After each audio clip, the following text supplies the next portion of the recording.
The ribbon is cut. The champagne is poured. By every traditional metric, this new manufacturing facility is a triumph.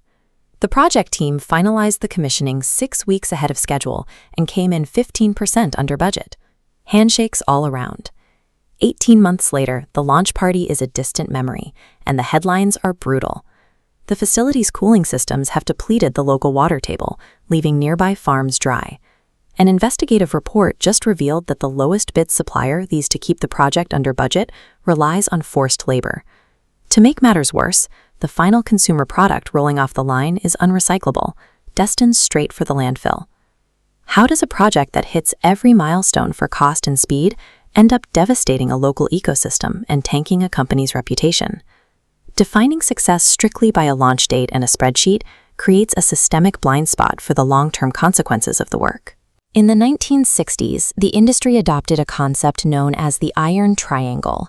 Since then, managers have been trained to prioritize 3 specific constraints: time, cost, and scope. This framework structurally incentivizes project leaders to strip away any considerations, environmental protections, worker safety, or community impact, that exist outside those 3 narrow lines. The logic of the iron triangle expires the moment the deliverable is handed over. Whatever ecological or social fallout happens post-launch is treated as someone else's problem. In an era of hyper-connected global supply chains, where a single sourcing decision can impact a community half a world away, applying this narrow logic threatens global stability. Preventing these disasters requires an operational standard that forces projects to account for their true, enduring costs. That standard is the PMI GPM P5 standard for sustainability and project management. Instead of 3 restrictive points, P5 evaluates projects across 5 dimensions: people, planet, prosperity, process, and product. It replaces the old constraints with an integrated framework for identifying long-term impact. This graphic shows the P5 ontology in detail. You can see how specific impacts are categorized under 3 primary domains: people, planet, and prosperity. This ensures that social, environmental, and economic consequences are weighed alongside traditional deliverables. This horizontal chart outlines the 5-layer hierarchy of the P5 system, acting as a filter that connects high-level project goals down to measurable elements. On the second layer, the impact lens layer, teams evaluate process efficiency, effectiveness, and fairness to ensure equitable, transparent decision-making.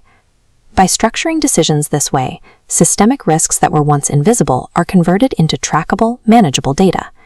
But an evaluation matrix is only as effective as its operators. Driving this shift requires professionals trained in specific roles: the sustainable project manager and the sustainability leader.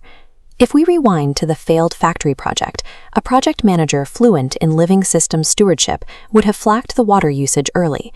An environmental assessment would have been a mandatory prerequisite, not an afterthought. Applying the competence of stakeholder collaboration would have required audits of the supply chain. Bringing labor experts into the planning phase ensures that exploitative vendors are disqualified immediately. Most importantly, it takes ethical leadership, the courage to reject the cheapest option because the data shows it will cause lasting harm. Without trained professionals standing their ground under corporate pressure, even the most rigorous framework becomes just another ignored policy document. Corporate commitments to net zero carbon and human rights mean nothing until they reach daily project execution. Sustainability must become a routine, measurable discipline.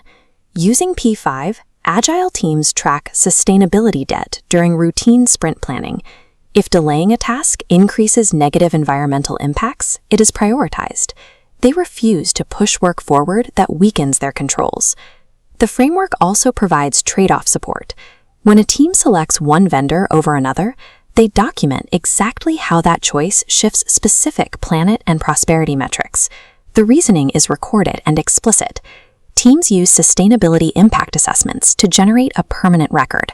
Every major project decision is audited, verified, and linked directly to the business case. Every system deployed, every policy enacted, and every product launched begins as a project. Project management is the primary vehicle for building the future. The question is no longer whether your projects will leave a lasting mark on the world. The question is whether you have the discipline to ensure that impact is